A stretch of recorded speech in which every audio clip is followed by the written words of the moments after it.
ఇవంతా పోడు భూములు.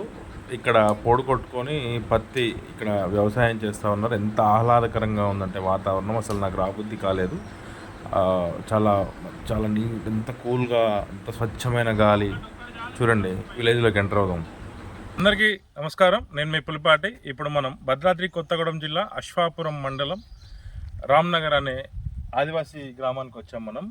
ఇక్కడ మీరు చూసేది గ్రామం ఇదే. ఇక్కడ ఆదివాసీలు దాదాపు మనకున్న సమాచారం ఒక 72 కుటుంబాలు ఉంటున్నాయి దీంట్లో. ఇటు మనుగూరు నుంచి 9 కిలోమీటర్లు, అటు అశ్వాపురం కుమ్మరిగూడెం నుంచి దాదాపు 10 కిలోమీటర్లు.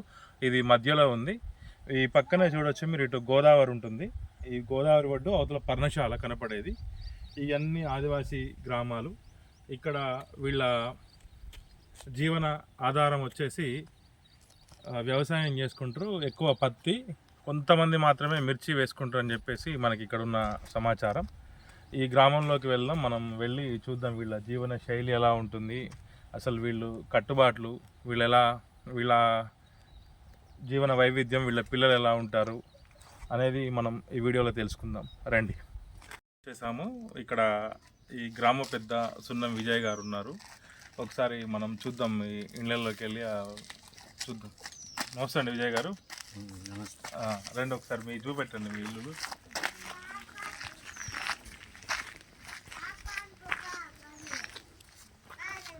చూడొచ్చు, ఈ పాతకాలం నాటి పెంకుటిల్లులు ఎన్టీఆర్ గవర్నమెంట్లో 1982 ఆ టైంలో పెంకులతో ఎక్కువ ఇల్లులు కట్టుకునేటోళ్ళు. ఇప్పటికి కూడా ఈ ఆదివాసీ గ్రామాల ప్రజలు పెంకుటింట్లోనే నివాసం ఉంటుంది. మీరు ఇది చూడొచ్చు, ఇవన్నీ పెంకుటిల్లులే. ఇది మా చిన్నప్పుడు చూసాము, మా నాన్నగారు కూడా కట్టేవారు. ఇది కొడిసెపొరకేనా? ఇది కొడిసెపొరకేనా? ఇది కొడిసెపొరక. ఇది 4-5 ఏళ్ళు ఉంటుంది. ఇది ఈ కొడిసె చెక్క తాగితే చచ్చిపోతారు. ఈ అంత విషం ఇది. దీంతో చాలా డేంజర్. ఇది తొందరగా పుచ్చిపోదు, అందుకే దీన్ని ఇల్లు కట్టుకోవడానికి దీన్ని వాడతారు. ఈ లోపల మట్టి పెట్టి వెళ్దాం. పండి ఒకసారి లోపల రండి, ఒకసారి లోపల రండి, చూపెడదాం. వీళ్ళ నివాసం ఇట్లుంటుంది. చూడు, లోపల దళ్ళు కట్టుకొని చీర కట్టుకొని ఉన్నారు. కరెంటు సదుపాయం అయితే ఉంది, ఒక స్విచ్ బోర్డు, ఈ పొయ్యి పెట్టుకున్నారు. వీళ్ళకి గ్యాస్ కూడా లేదు. మనము ఇక్కడ చూడొచ్చు మీరు, ఈ మన ఇంట్లో అలమరాల టైపు వీళ్ళు ఇట్లా హైట్గా చెక్కలు పెట్టుకొని దీని మీద సామాగ్రి పెట్టుకుంటారు. ఈ మంచాలంటే ఇక మీకు తెలిసినే, ఎదురుదళ్ళు పెట్టి కట్టుకున్నారు. ఈ పైన మొత్తం హోల్సే కనబడుతున్నాయి. వర్షం వస్తే వీళ్ళు చాలా ఇబ్బంది పడాలి.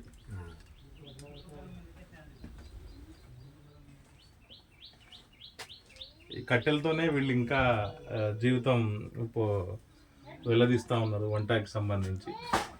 ఈ చాలా సింపుల్ అన్నమాట. చూడండి వీళ్ళ లైఫ్ స్టైల్. ఎంతమంది ఉంటారండి ఇంట్లో విజయ్ గారు? ముగ్గురు ఉన్నారా? ఒక ఫ్యామిలీ బతకడానికి జస్ట్ స్మాల్, ఒక చిన్న ఇల్లు, ఒక మంచము, ఒక పోయి, ఇది వీళ్ళ జీవన శైలి. వీళ్ళకి ఎలాంటి లగ్జరీస్ లేవు, బండ్లు లేవు, వాహనాలు లేవు, తినడానికి నెలకి సంవత్సరాలకు సరిపోను స్టాక్ పాయింట్ కూడా లేదు. ఏది రైస్ కానీ ఏం లేవు వీళ్ళకి. ఏ రోజు ఆ రోజు తెచ్చుకొని తింటారా? ఎప్పటికప్పుడే వారానికి ఒకసారి తెచ్చుకుంటారా కూరగాయలు? రోజు వస్తూనే ఉంటాయి. కూరగాయలు ఇక్కడికి వస్తాయా? ఇంకేమేం పనులు చేస్తారు? అడవికి వెళ్తారా మీరు?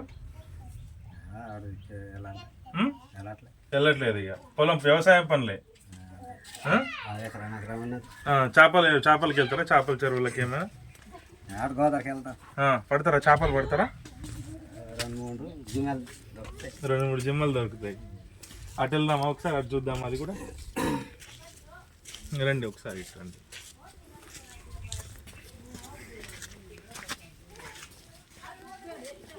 చూసారుగా, ఇదేంటండి? ఇది కప్పు ఏ గడ్డి? ఇది కోరిగడ్డ. ఈ కోరుగడ్డ అంటే ఈ కప్పు. ఇది చుక్క నీళ్ళు కూడా లోపలికి కారవు. ఇది ఎన్ని సంవత్సరాలు ఉంటుంది ఒక్కసారి వేస్తే? 2-3 సంవత్సరాలు ఉంటుందంట ఇది ఒక్కసారి ఈ గడ్డి వేస్తే. ఇది ఎక్కడ? ఈ గోదావరి ఒడ్డున దొరుకుతుందా? గోదావరి ఒడ్డు నుంచి కోసుకొస్తారంట. ఇది 2-3 సంవత్సరాలు ఉంటుందంట. ఇది రండి ఒకసారి లోపలికి వెళ్దాం రండి.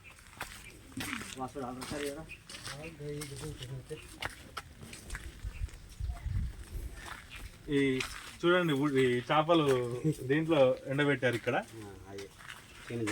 చిన్న జిమ్మలు అంట ఇవి.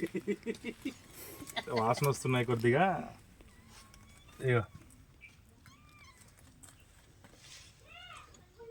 ఈ ఎండబెట్టేసి ఇది పెట్టారు పైన.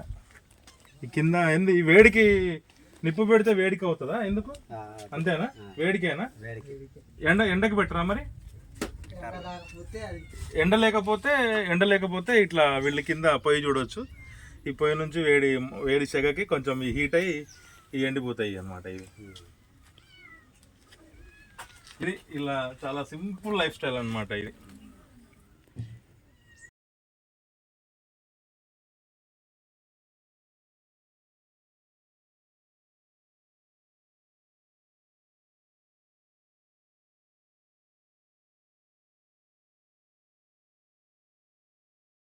పెడతారండి ఇటు సందులోకి వెళ్దాం. చూడండి ఇటు సెక్యూరిటీ కట్టారు, అలవాలు కట్టుకున్నారు వాళ్ళు. చింత చెట్టు చాలా చల్లగా ఉంది ఇక్కడ. ఈ ఇంటికి ఎంట్రన్స్ ఇది. ఈ చూడండి ఈ గేట్. రండి ముందుకు వస్తుంది. ఈ గేట్ చూడొచ్చు మీరు. ఈ గేట్ చూడండి ఎలా ఉందో. ఆ ఇంట్లో ఎవరు లేరు, వేరే ఇంట్లో.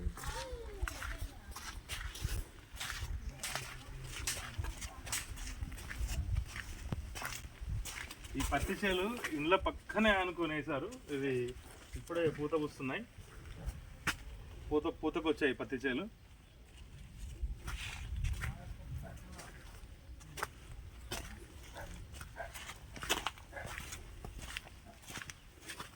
వీళ్ళంతా ఆదివాసీలు. దాదాపు 1986లో వీళ్ళు గోదావరి ఒడ్డున ఉండేవాళ్ళు. ఈ పక్కనే గోదావరి ఉంది.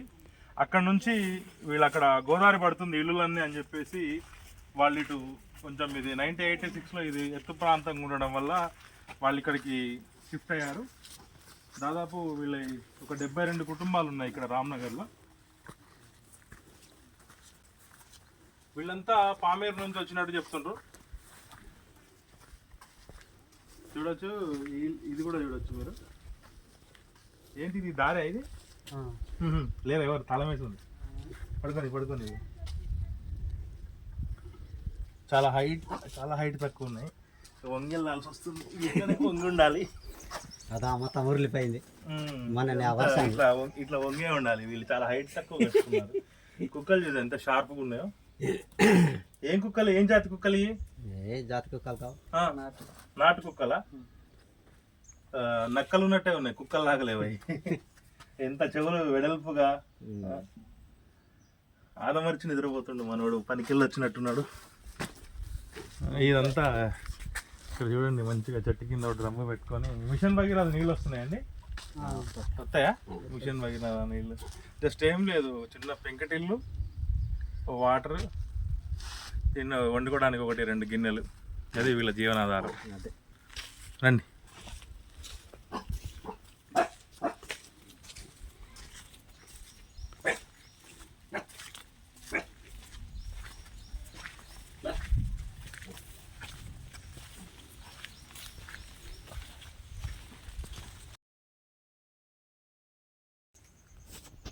ఆదివాసి హాయ్ చెప్పు.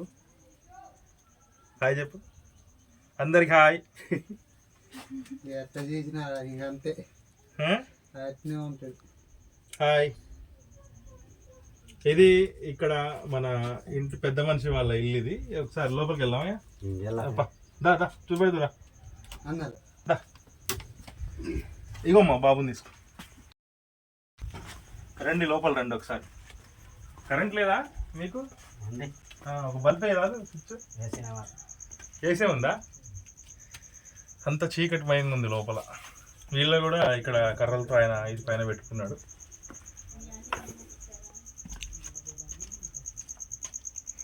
అదే కవర్, హీట్ కవర్ చేయకు. ఇది చూడొచ్చు మీరు, పెంకులతోనే ఉన్నాడు. ఇక్కడ పడుకోవడం కూడా ఇక్కడ పడుకుంటాం.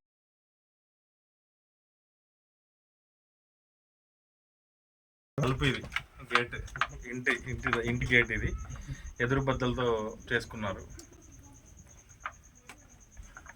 వీళ్ళకి ఎలాంటి భయం ఉండదు, ఎలాంటి ఇది ఉండదు.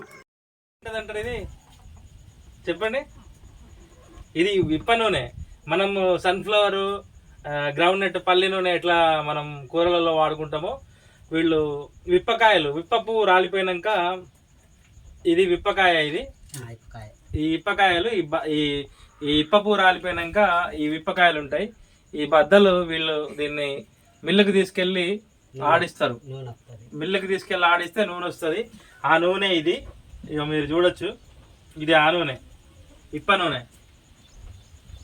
వీళ్ళు విప్ప నూనె నాకు తెలిసి నేనైతే ఫస్ట్ టైం ఇది. వీళ్ళు ఇది విప్ప నూనె. ఇది కూరలలో ఇదే వాడుకుంటారు. మామూలు నూనె వేసుకున్నట్టే వేసుకుంటారా? కొద్దిగా ఎక్కువ వేయరు. ఎక్కువ వేస్తే చేదు వస్తుంది. ఎక్కువ వేస్తే చేదు వస్తుంది అంట. ఇది తక్కువే మామూలుగా వేసుకుంటారు. ఏంటి దానికి దీనికి తేడా ఏంటి?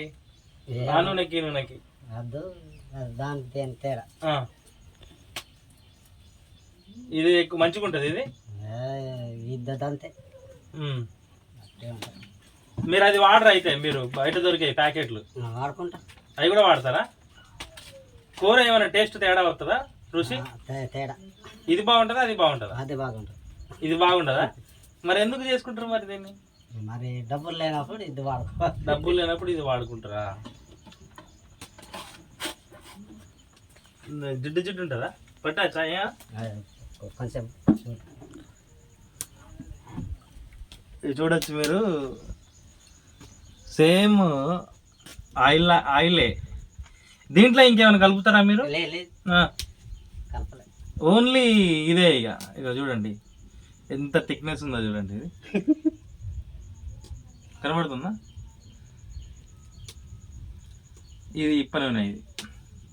ఇది దీంట్లో పోస్తే బాగుండదు. మళ్ళీ మీరంతా వాళ్ళు తినే దాంట్లో చేలు బట్టి దాంట్లో పోసుకున్నాను అంటారు. నేను పడేసి కడుగుతా దీన్ని. ఇక్కడ వాళ్ళ ఇంటి ఆవరణలో ఈ మొక్కను చూశాను. దీని శాస్త్రీయనామం వచ్చేసి చిలికోస్టస్ ఎస్పియోసస్. దీన్ని అడవిలో నుంచి తీసుకొచ్చారంట. దీని కందాలు, మూల గడ్డలు వీళ్ళు వండుకొని తింటారని చెప్పి వాళ్ళు అన్నారు. నేను ఇది వచ్చాక గూగుల్లో సెర్చ్ చేస్తే ఇది ఒక హెర్బల్ ప్లాంట్ అని నాకు తెలిసింది.